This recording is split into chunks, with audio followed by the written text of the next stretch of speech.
Hello and welcome to Nirmal Bang, ladies and gentlemen. I'm Hiral Daria. We have with us Kunal Shah, Head of Commodities Research, joining in. Kunal, welcome to the show. Kunal, the dollar index has remained at levels of around 92.2. You have the US markets which are closed due to the Independence Day holiday. And now later in the week, you have the FOMC minutes that will be coming out as well. What direction do you think the dollar index could be offering us? Well, I think dollar index is going to go down because of what happened on Friday's job report. The non-farm payrolls actually shot up, but 850 was the non-farm payrolls, which was basically bullish for dollar. But what simultaneously happened was unemployment. The unemployment in US surged. So after that, what happened? That the tapering will not begin so soon because the unemployment is still high. So I think we are going to see dollar weakening today. It may breach 92 also. So bullish view for commodities. Except oil, we don't know what is going to happen with oil, because in crude oil there is a disagreement between Saudi Arabia and UAE regarding the production hike or cut. So I think except oil, most of the commodities look bullish. Even gold, silver, both look bullish because of the ongoing strength in dollar. So we recommend to go long in gold and silver. 47,300 go long gold, silver 69,250 go long. Target 70,000, gold target 47,500. Metals looks bullish. Nickel you can go long at 1375 for the target of 1390. Copper you can go long around 728 for the target of 735.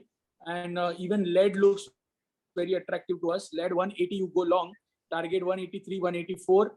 Aluminum look bullish, target 203, 204. So most of the commodity I am bullish and I'm recommending to go long today. Crude oil, we have to see what is happening with the OPEC 2 days meeting. No resolution is coming out of the meeting. So crude oil, wait and watch. But apart from that, all the commodity looks positive because of the total risk on sentiment after the FOMC meeting. What happened, like I'm explaining you, the payroll shot up, but unemployment also rose. And that's why the direction of the market got stronger. Right. So that's with regards to overall commodities as well as crude as well.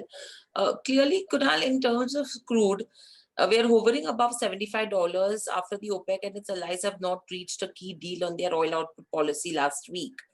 Now, clearly, if you go to see, they were planning to meet again today after failing to reach a deal twice last week.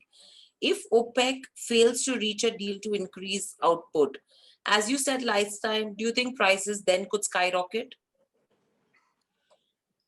Well, if there is no deal and if there are no production hike is coming, obviously prices are going to go up because the demand is recovering very strongly and the supply side is weak. So we have to see what is happening in the OPEC deal.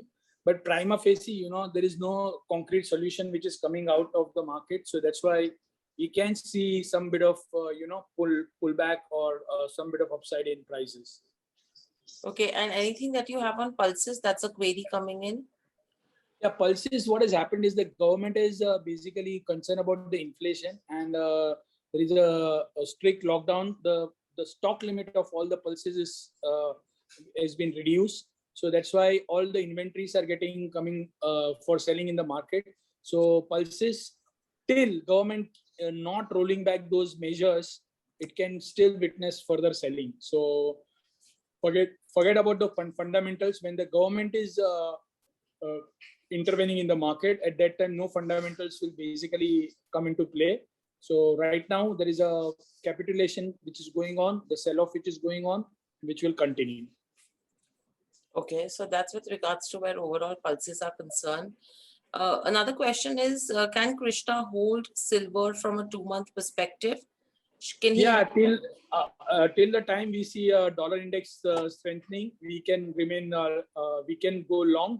I don't know about 2 months, too long period to see what is going to happen. Okay, and where can we track the retail prices and monsoon sowing data for crops? Well, all the state government releases these numbers. Very difficult to get it latest data. It takes time, but you can check it on the state government's website. Right. So I think those are the only 3 questions that we had as well. Thank you, Kunal. Thank you, participants. Subscribe to our YouTube channel for in-depth interviews of India Inc. and press the bell icon so that you do not miss our updates.